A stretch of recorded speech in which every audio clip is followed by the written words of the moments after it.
la Bible est vraie. Alléluia. Ça veut dire que dans la Bible, il y a les réponses à toutes les questions que l'humanité peut se poser. Et bien souvent, quand il y a une sépulture, eh bien, il n'est pas rare que je rappelle que même les questions sur la mort et l'après de la mort physique, eh bien, la Bible répond à ces questions parce que ce n'est pas un livre ordinaire, mais c'est le livre divin, c'est la voix de Dieu écrite pour le salut des hommes, et malheureusement, eh bien, tous ne veulent pas, et Jésus pourra dire à Israël dans un contexte bien particulier, mais il le dira à la fin de l'histoire de l'humanité aussi, mais combien de fois j'ai voulu, c'est-à-dire vous recueillir sous mes ailes, vous placer là dans l'arche du salut, à l'ombre de la colère qui vient, et vous ne l'avez pas voulu.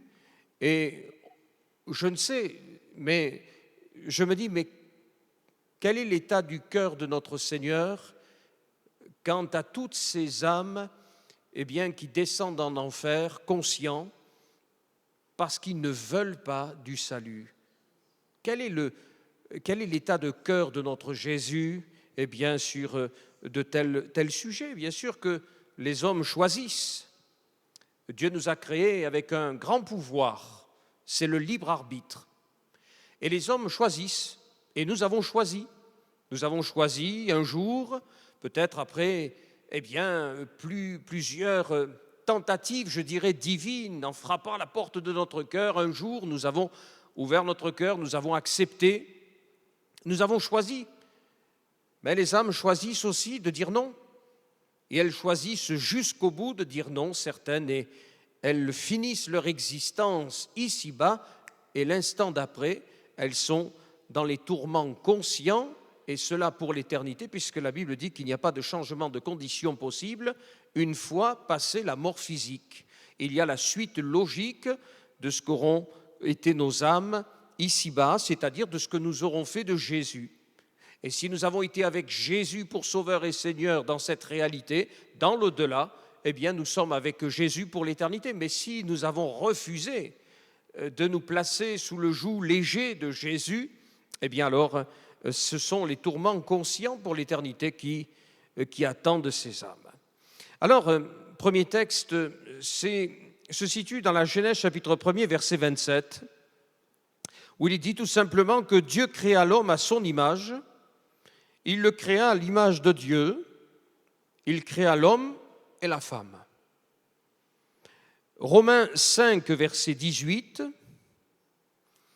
ainsi donc, comme par une seule offense, la condamnation a atteint tous les hommes, de même par un seul acte de justice, la justification qui donne la vie s'étend à tous les hommes. Amen. Je vous dirai cet après-midi que, en abordant le thème de la doctrine du salut, et le terme théologique, c'est la sotériologie, donc la doctrine du salut, celui qui serait étudiant de l'Écriture sainte atteint ici le sommet de la théologie chrétienne, parce que nous touchons ici au thème et au sujet qui touchent au cœur de l'Évangile.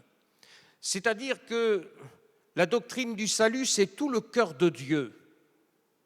Dieu a tant aimé les hommes qu'il a donné son Fils, c'est-à-dire qu'il est descendu, lui qui est esprit, dans son essence, il est descendu habiter au milieu des hommes, voilé par un corps de chair semblable au nôtre, dans le but d'emmener ce corps de chair en un lieu précis et une heure précise, Golgotha, pour y mourir sur la croix, dans le but que tous ceux qui croiraient en lui seraient sauvés. Donc c'est la doctrine des doctrines, la doctrine du salut. La Bible dit que Dieu veut que tous les hommes soient sauvés. Et c'est absolument extraordinaire, c'est-à-dire qu'il n'y a pas de barrière à l'amour de Dieu, à la profondeur, à la hauteur, à la largeur de l'amour de Dieu. Rien ne peut limiter l'amour de Dieu. Il y a de l'amour de Dieu pour celui qui n'est pas un assassin, comme il y a de l'amour de Dieu pour celui qui est en prison, on l'a déjà dit, mais il est bon de le redire. L'amour de Dieu n'a pas de barrière. Et donc la Bible, c'est l'expression du cœur de Dieu. Et il y a dans tout ce livre, composé de 66 livres, il y a un fil rouge. Et ce fil rouge, c'est la croix. Ce fil rouge, c'est le don de Jésus-Christ à la croix. Alors, pour comprendre un livre, il faut connaître les intentions pour lesquelles le livre a été écrit. Pourquoi est-ce que Dieu a voulu que nous ayons ce livre ? Quelle est l'intention de Dieu quand il dit à Moïse, dès le commencement, « écris » ? Quel est le but de Dieu ? Pourquoi veut-il que ces écrits restent ? Nous savons que les paroles s'envolent, mais les écrits restent.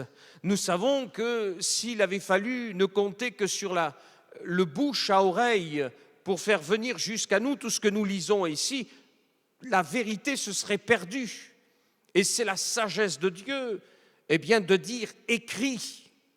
Écrit, parce que Dieu voulait qu'en 2026, et si le Seigneur veut qu'il en soit ainsi encore quelques années, il voulait que jusqu'au bout, les hommes puissent lire, découvrir ce fil rouge, la démonstration de l'amour de Dieu en donnant son Fils à Golgotha.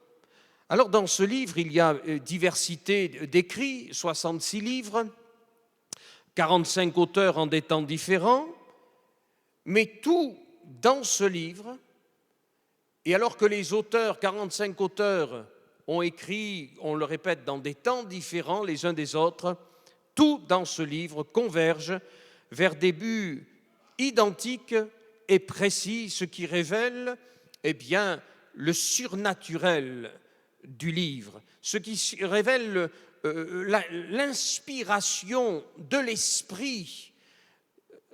Il n'y a pas de contradiction, il n'y a pas d'opposition, mais il y a une continuité, il y a abondance de continuité pour nous les hommes. Alors comprendre un livre sous-entend qu'on prend le temps de chercher ce que l'auteur a voulu y mettre comme message. Et c'est pour ça que nous sommes lecteurs de la Bible pour comprendre. Il est difficile de parler d'un livre que nous n'aurions pas lu. Difficile de faire des réunions autour d'un livre et de discuter, de faire des thèses et antithèses si nous n'avons pas lu le livre. Mais ce livre-là, nous le lisons. Il y a un message. Et le message, c'est l'amour de Dieu. Et l'inspiration des Écritures a orienté donc les auteurs bibliques, les auteurs que nous disons sacrés, vers des thèmes précis et cohérents. Le premier des thèmes, c'est la foi en Christ. Le but pour lequel Dieu a voulu que nous ayons ce livre, c'est que nous allions jusqu'à Jésus. Le rôle du livre, le rôle de la Bible, ce n'est pas d'être adoré. Je ne suis pas adorateur du livre, mais la Bible m'a été donnée pour que je découvre celui que je dois adorer, Jésus-Christ. Je suis adorateur de Jésus, la parole, Jésus, le Verbe. Si cette Bible, on me la vole, si cette Bible, on me la déchire, ça ne m'enlèvera pas Jésus.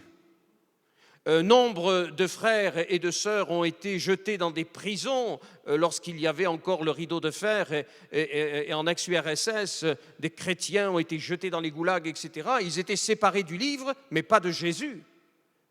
Vous comprenez la différence ? C'est la parole écrite. Et cette parole écrite, elle m'a été donnée pour me conduire à Jésus. Le Verbe, la parole parlante. Donc, la foi en Christ.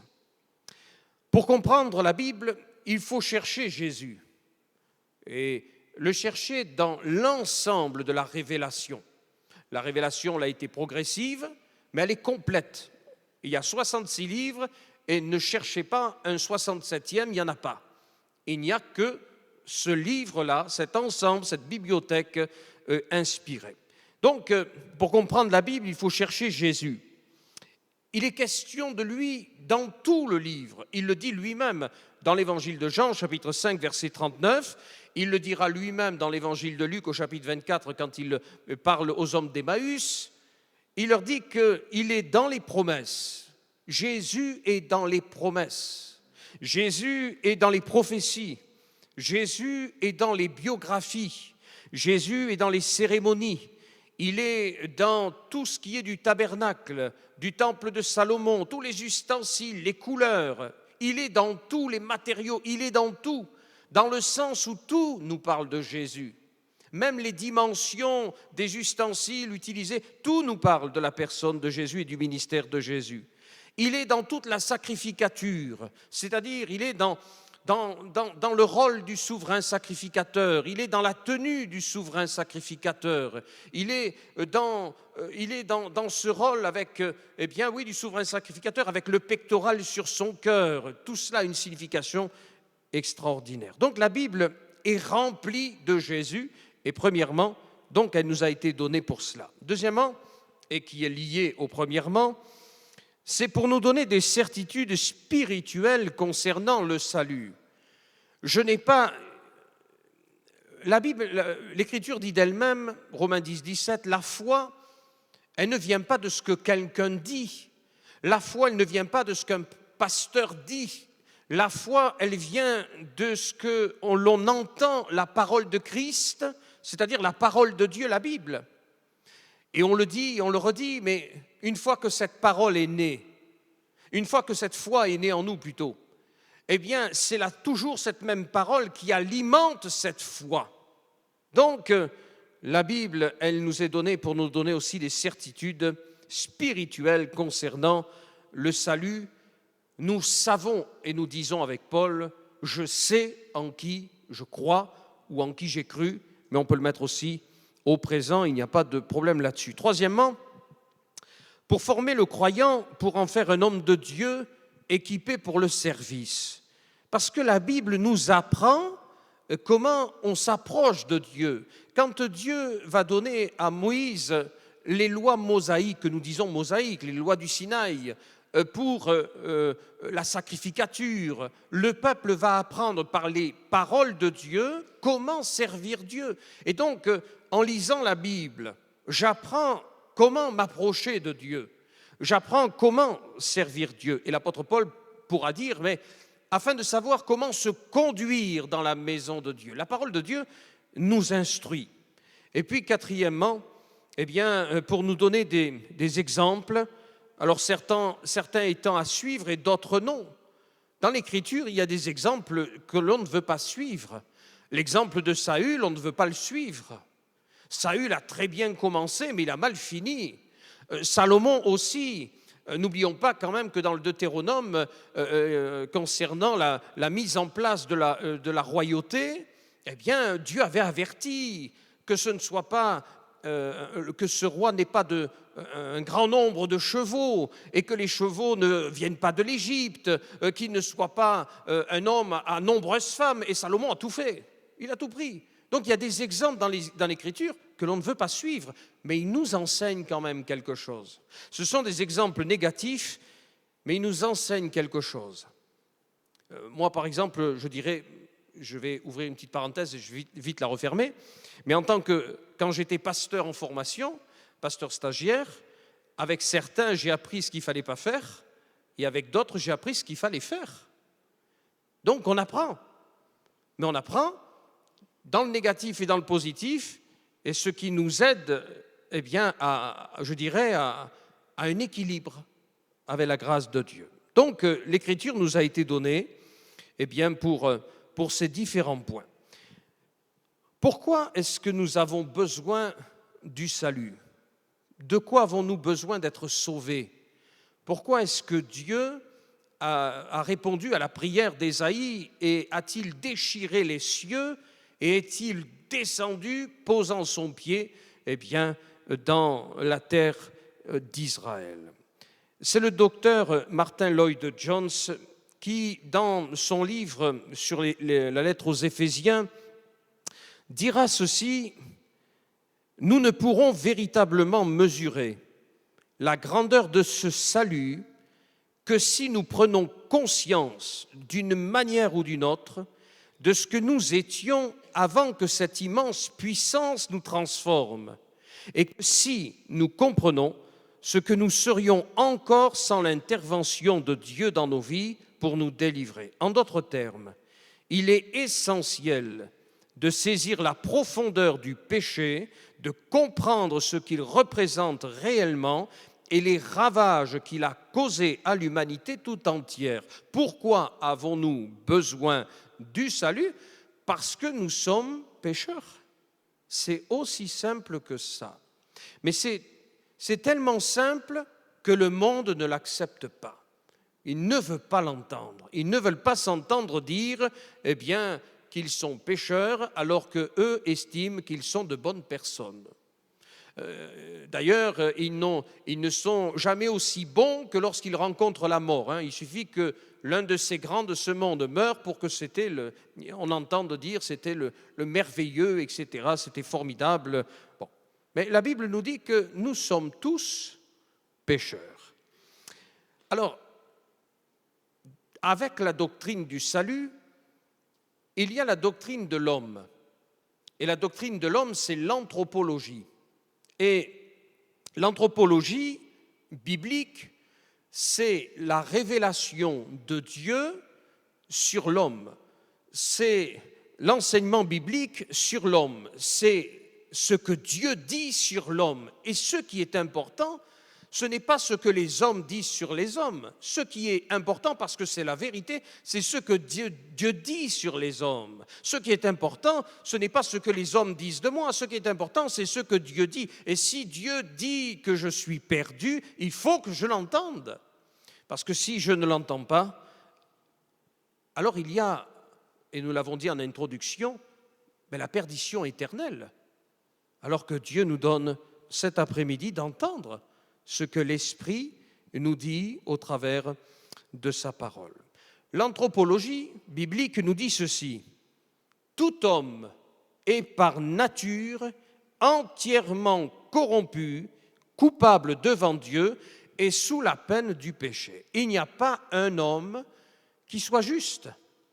Il n'y a pas un homme sans Jésus qui soit juste devant Dieu.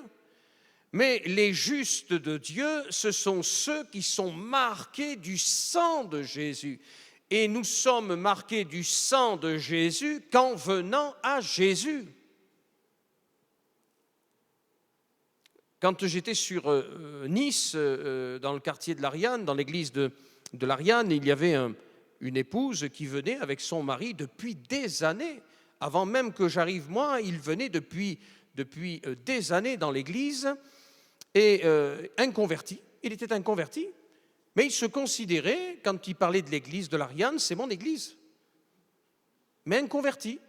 Et il n'acceptait pas qu'on lui parle du salut et surtout du salut final, c'est-à-dire d'entrer dans la gloire et l'assurance du salut, le pardon de ses péchés. Il n'acceptait pas, il se considérait comme bonne personne, et cela sans avoir pris une décision radicale pour Jésus. Donc l'anthropologie biblique nous dit que tout homme est par nature entièrement corrompu, coupable devant Dieu et sous la peine du péché. Vous savez que la question de l'homme, qu'est-ce que l'homme, a préoccupé les hommes de toutes les générations et de toutes les époques, et ça a beaucoup philosophé sur d'où vient l'homme, que fait l'homme, pourquoi l'homme, où va l'homme, etc., etc. Et donc, que ce soit les philosophes ou la science, ils essaient toujours de trouver une réponse à cette question, mais qu'est-ce que l'homme? Et alors, j'avais trouvé donc un écrit là-dessus qui disait ceci: on a analysé l'homme jusque dans les moindres détails, mais l'homme n'a jamais vraiment découvert son secret le plus profond. La science a essayé de reconstruire l'histoire et le développement de l'homme, mais elle n'a jamais trouvé son origine. Tout ce qu'elle a affirmé ne relève en fin de compte que de la spéculation. Jusqu'à nos jours, ces prétentions ne sont que des hypothèses, sans preuve. La Bible, par contre, nous le croyons, nous donne des réponses bien claires aux célèbres questions, toujours les mêmes questions qui reviennent. Qu'est-ce que l'homme? D'où vient l'homme? Où va-t-il? Quelle est sa destinée? Quelle sera sa fin? Et on l'a dit aussi en introduction, y a-t-il une vie après la mort?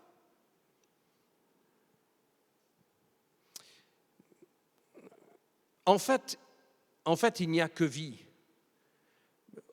Dans l'esprit de nombre de personnes, ce qui ressort, c'est que la mort, par exemple, c'est, voilà, tout va dans la tombe. Tout va dans la tombe. C'est, dans l'esprit de beaucoup, c'est la cessation de toute chose. Sauf que la Bible nous apprend que après la vie terrestre, il y a la vie dans l'au-delà. Mais la vie avec Christ ou la vie sans Christ. Et l'évangile de Luc, chapitre 16, montre bien que ce soit avec Christ ou sans Christ, dans l'au-delà, les âmes sont conscientes. C'est la félicité consciente, mais en bas, dans les régions infernales, c'est les souffrances conscientes aussi. Les âmes sont conscientes. Cette âme du mauvais riche est bien consciente puisqu'elle dit « Père Abraham », qui était là encore dans le sein d'Abraham avant la mort de Jésus, la résurrection de Jésus, « Père Abraham, envoie Lazare afin qu'il trempe son doigt dans l'eau et qu'il humecte ma langue tellement je souffre dans cette flamme. » Bon. Donc la philosophie, la science se posent ces questions et la Bible réclame pouvoir répondre à toutes les questions. Ésaïe 40, verset 6. « Que crierai-je ? Toute chair est comme l'herbe, et tout son éclat comme la fleur des champs. L'herbe sèche, la fleur tombe, mais la parole de notre Dieu subsiste éternellement. » Et alors, même si les hommes vivent comme si qu'ils allaient vivre éternellement, et on a l'impression, là, surtout dans les temps dans lesquels nous sommes, avec des effets de supériorité, parce qu'ils ont une autorité gouvernementale pour poser leurs mains sur le bouton rouge, qu'ils sont éternels, etc. Mais la Bible dit que tous, toute chair est comme l'herbe, et tout son éclat comme la fleur des champs, l'herbe sèche, la fleur tombe. Mais il n'y a qu'une chose qui reste et demeure éternellement, c'est la parole de Dieu. C'est la parole de Dieu. Et nous vivons dans un temps, nous devrions vivre un temps christocentrique, c'est-à-dire que Jésus devrait être au centre, continuellement au centre. Mais nous vivons dans un temps anthropocentrique, tout est sur l'homme. L'homme, l'homme, l'homme. D'ailleurs, on s'est même aperçu que, j'ouvre la parenthèse et je la referme vite, que beaucoup de cantiques sont basés sur, beaucoup de derniers cantiques sont basés sur le je, sur le moi, très anthropocentrique. Mais nous devons être christocentriques, Christ au centre, les yeux fixés sur Jésus, dit le cantique, les yeux fixés sur Jésus. Donc nous vivons un temps donc, où tout est centré sur le moi, très l'ego. Et la Bible nous révèle le caractère éphémère de l'homme. L'homme n'est rien. L'homme n'est qu'une vapeur qui paraît pour un instant et disparaît. Vous savez qu'il y a quelque chose d'évident et ça révèle quand même ce qu'est l'homme. Mais quand l'homme vient au monde, la mort suit de près. La mort suit de près. Nous ne sommes qu'une vapeur qui paraît pour un instant. Job 14, verset 1er. La vie de l'homme est courte, sans cesse agitée. Il naît, c'est-à-dire il vient au monde, il est coupé comme une fleur, il fuit et disparaît comme une ombre. Ça, c'est la réalité. Ça, c'est le regard de Dieu sur notre humanité. Ça, c'est le regard de Dieu sur les hommes. L'homme n'est rien. Il pense et il prétend être... Oui, mais ce qui importe, c'est ce que Dieu dit. Ils ne sont rien. Psaume 8, verset 4. Qu'est-ce que l'homme pour que tu te souviennes de lui. Le psaume 144, verset 3. Éternel, qu'est-ce que l'homme pour que tu prennes garde à lui? Jacques 4, verset 14. Car qu'est-ce que votre vie? Vous êtes une vapeur qui paraît pour un peu de temps et qui ensuite disparaît.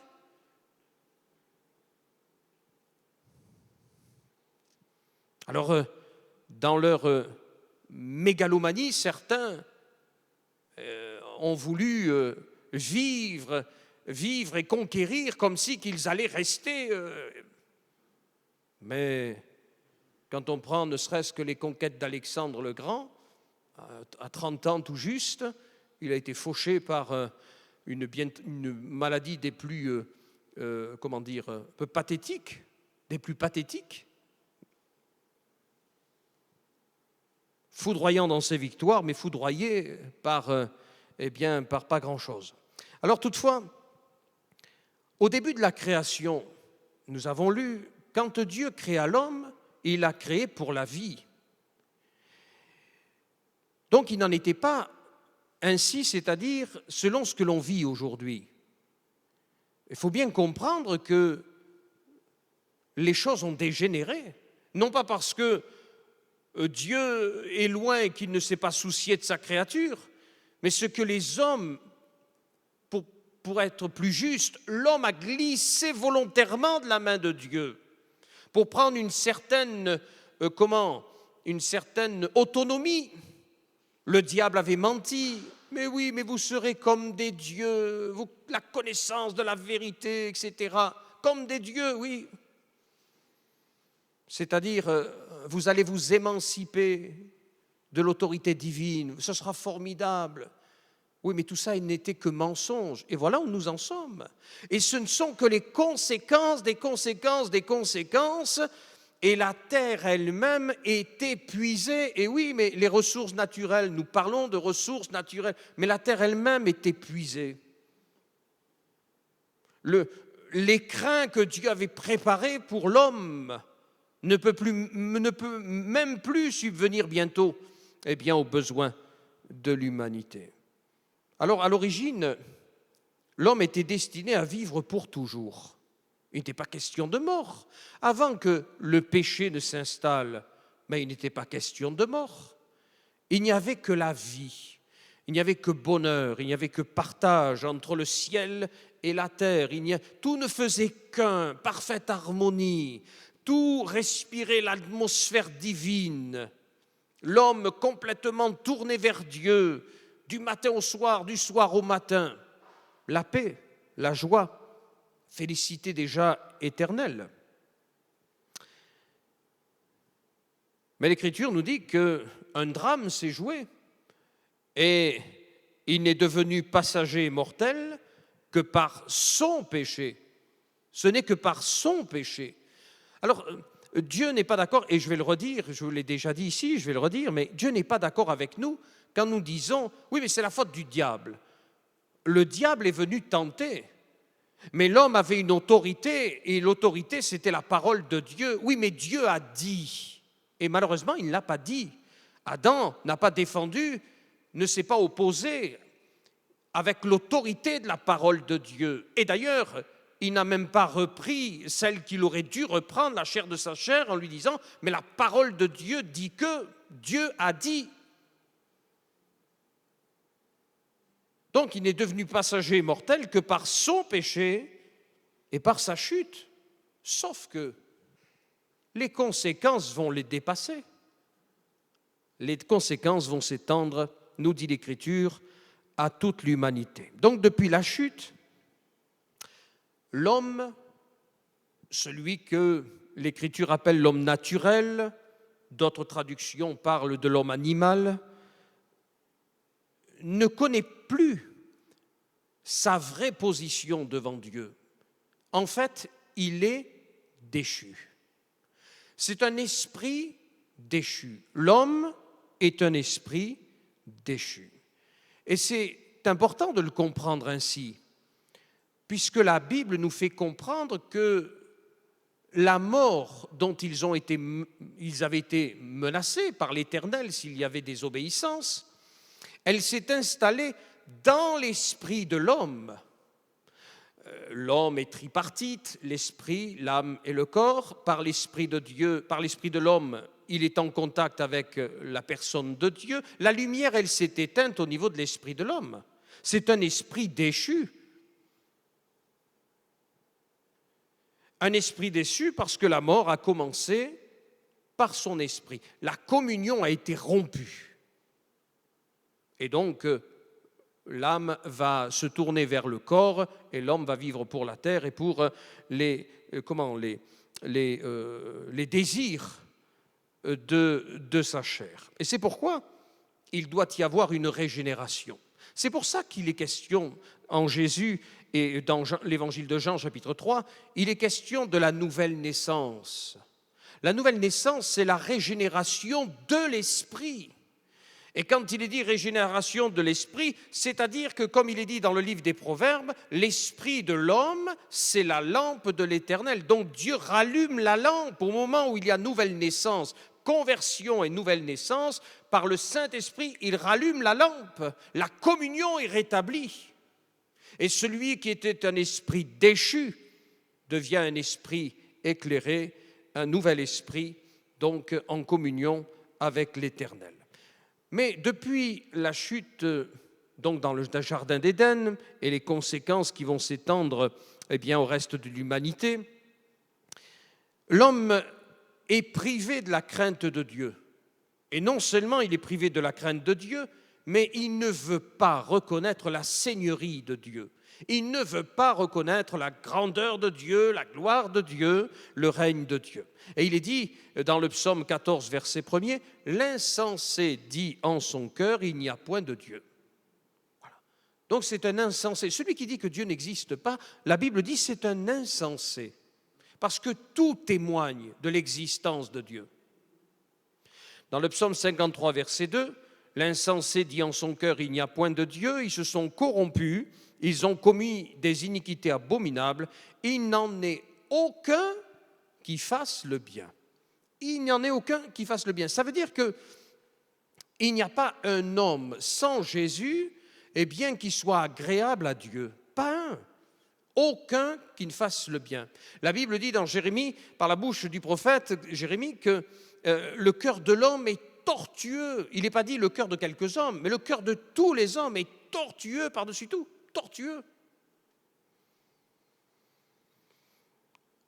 Donc, l'homme de la chute, l'homme naturel, l'homme animal, l'homme séparé de Dieu, l'homme non régénéré, en fait, il vit loin de sa destination. Notre destination, c'est la gloire de Dieu. Notre destination, c'est le ciel de Dieu. Notre destination, c'est la vie éternelle. Et c'est ce que Dieu voulait dès le commencement. Dieu ne voulait pas la mort.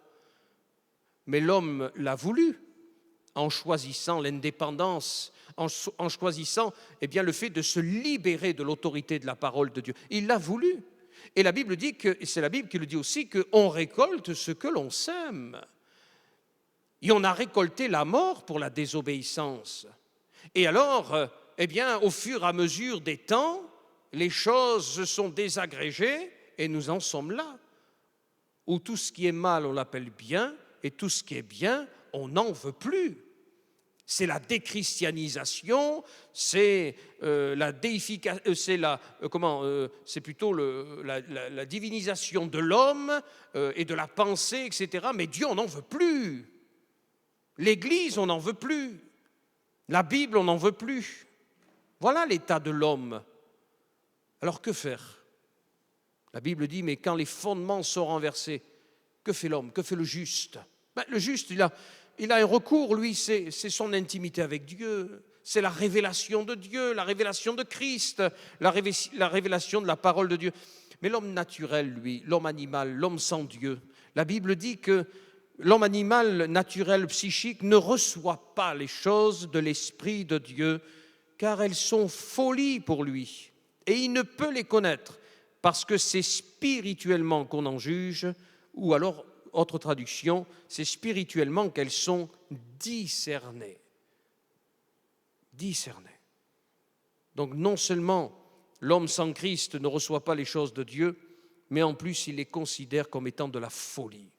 Et l'apôtre Paul ne s'y est pas trompé, il a été confronté, il s'est, je dirais, frotté avec cette mentalité-là qui l'amènera à dire, mais la prédication de la croix est une folie pour ceux qui périssent, mais pour nous qui sommes sauvés, nous qui avons été lavés dans le sang de Jésus, nous qui avons rencontré comme lui sur notre chemin de Damas le Christ crucifié, ressuscité, mais c'est la puissance de Dieu et c'est pour ça que nous la prêchons et que nous continuons et que nous devons continuer à prêcher la croix de Christ, le salut par Jésus, le salut par le don de Jésus à la croix. Donc depuis la chute, l'homme ne peut connaître le vrai sens de son existence que s'il reconnaît son Créateur. C'est en venant à Jésus que les écailles de nos yeux tombent et que nous découvrons, mais que nous ne sommes pas à la bonne place. Nous n'étions pas destinés à être malheureux, nous n'étions pas destinés à être malades, nous n'étions pas destinés à la mort, nous n'étions pas destinés à mourir de faim, etc. Nous n'étions pas destinés à la misère, mais nous étions destinés à vivre avec Dieu et à vivre de Dieu. Regardez bien comment Adam et Ève vivaient de Dieu. Posez-vous la question, même s'il n'y a pas la réponse, mais combien de temps ont-ils vécu avec Dieu avant que ne vienne la chute? C'est suite à la chute qu'il lui a été dit comme condamnation, eh bien tu travailleras la terre. Et c'est à la sueur de ton front que tu iras chercher ta nourriture, ta subsistance, etc. Dieu prenait soin de tout. On a tout perdu. Et aujourd'hui, ce n'est pas nouveau, comme dit l'Ecclésiaste, c'est rien de nouveau sous le soleil, mais et aujourd'hui, nous entendons quoi? Eh bien, si Dieu existe, il n'y aurait pas la guerre. Si Dieu existe, il n'y aurait pas de ceci. Si Dieu existe, mais ce n'est pas que si Dieu existe, c'est que Dieu existe, mais vous ne l'avez pas voulu. Vous ne l'avez pas voulu. L'homme n'en a pas voulu. Alors Dieu a créé l'homme pour la vie, et un homme sans connaissance de Dieu ne vit pas vraiment, mais il végète, il est errant sur cette terre comme une bête sans repère. Ésaïe 53, verset 6, il est dit « Nous étions tous errants, tous, comme des brebis.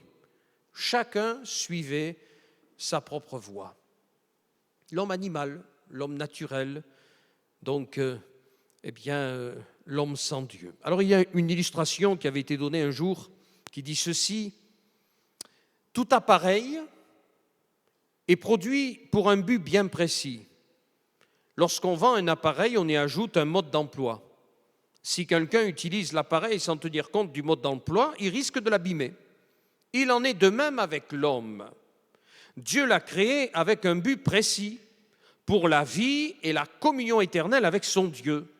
Et le Créateur n'a pas manqué de donner à sa créature un mode d'emploi pour qu'elle sache comment elle devait vivre sa parole. Et sauf que sa parole, comme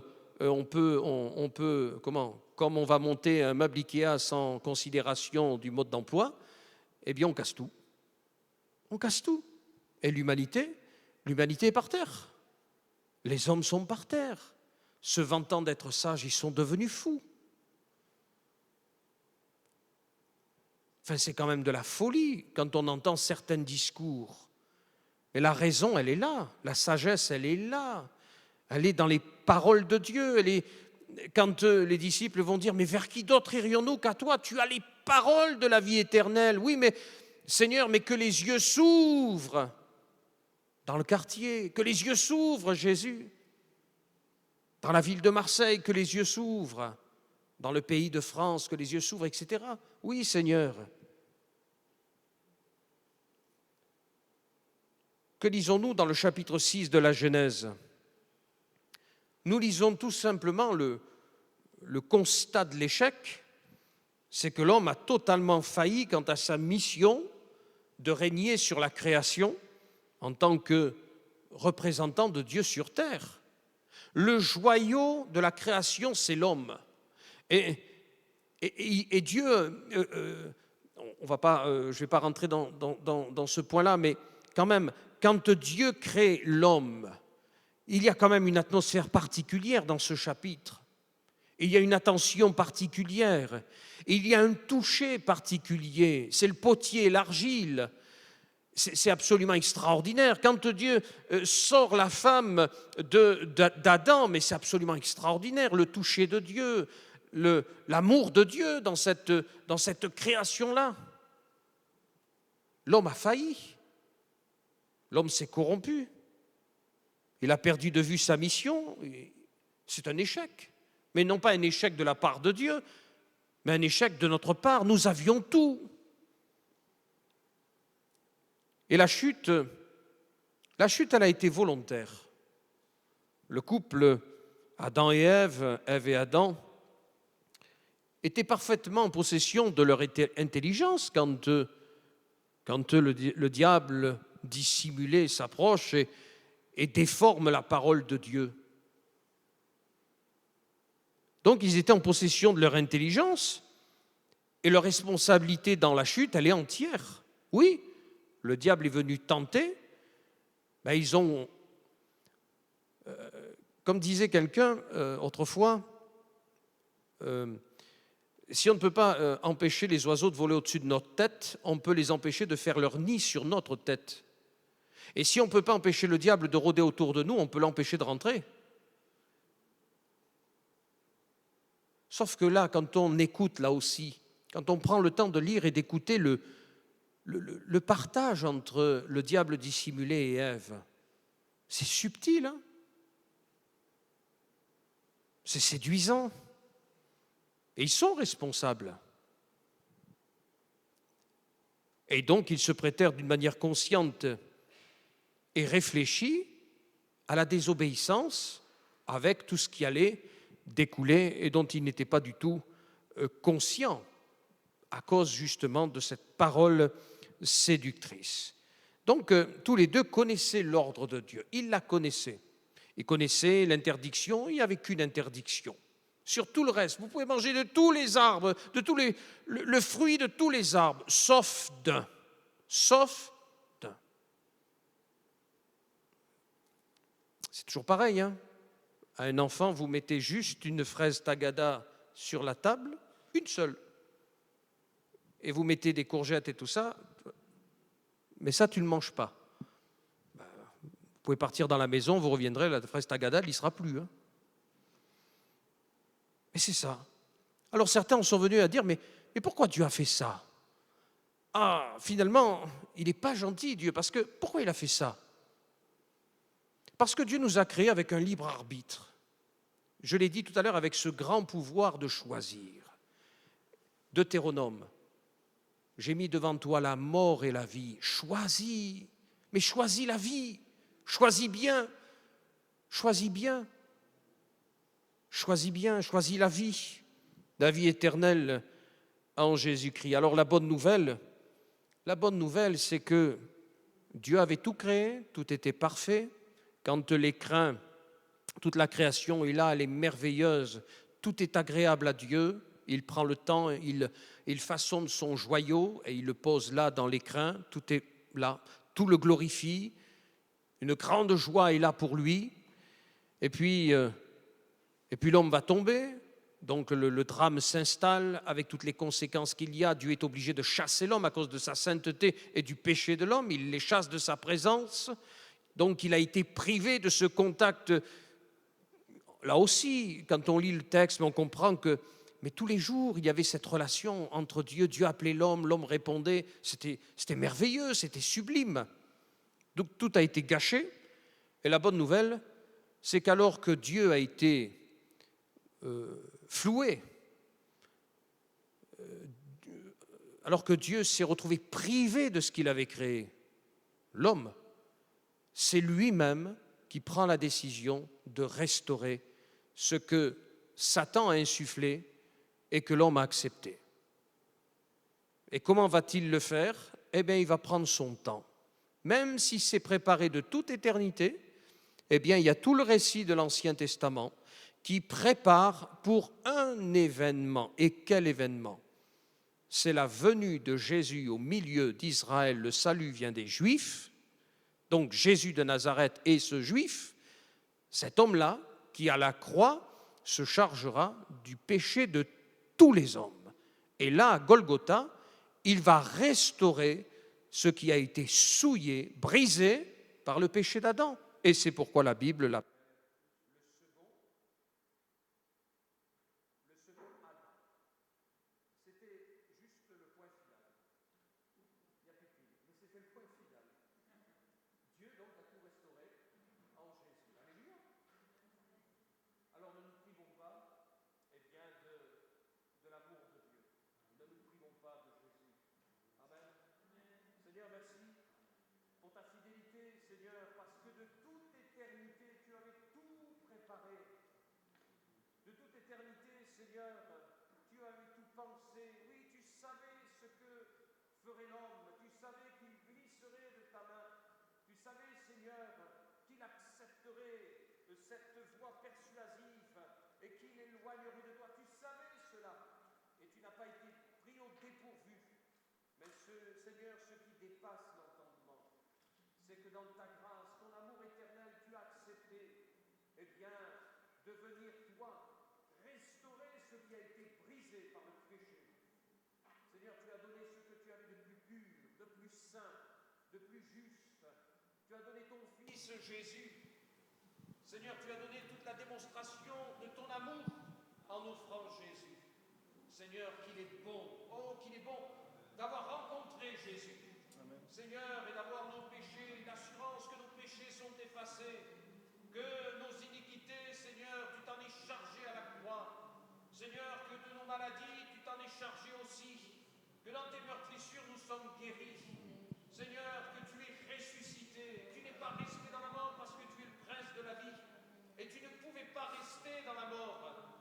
Seigneur, tu l'as dit, je donne ma vie pour mes brebis, j'ai le pouvoir de la donner, de la reprendre. Et Seigneur, tu es ressuscité, tu es assis à la droite du Père. Tu nous prépares une place dans ton ciel de gloire. Et cela dépasse encore l'entendement qu'un jour, tu viendras nous chercher très bientôt et nous serons avec toi dans ton ciel de gloire, prenant possession de l'héritage céleste. Jésus, ouvre notre entendement, donne-nous de l'intelligence pour comprendre ce que tu fais pour l'homme, ce que tu as fait, mais ce que tu fais encore aujourd'hui. Donne-nous, Seigneur, de saisir cette vérité qui transcende toutes choses. Oui, Seigneur, nous ne sommes plus des perdus dans ce monde, nous ne sommes plus des âmes errantes, mais nous sommes les fils et les filles de Dieu. Nous sommes marqués du sceau de Jésus-Christ, nous sommes marqués du Saint-Esprit, et nous marchons ensemble vers le ciel. Seigneur, quelle grâce que de vivre ce que nous vivons, Jésus. Oh Seigneur, ramène cela encore et encore, Seigneur, à notre esprit, et que personne ne se prive, eh bien, de s'approcher de toi, oh Jésus, parce que tu es celui qui pardonne encore les péchés. Seigneur, tant que l'Église est là, tant que le Saint-Esprit agit, alors il y a une solution pour les âmes. Le pardon des péchés est là, la délivrance est là. Seigneur, à toi toute la gloire, mon Jésus. Amen.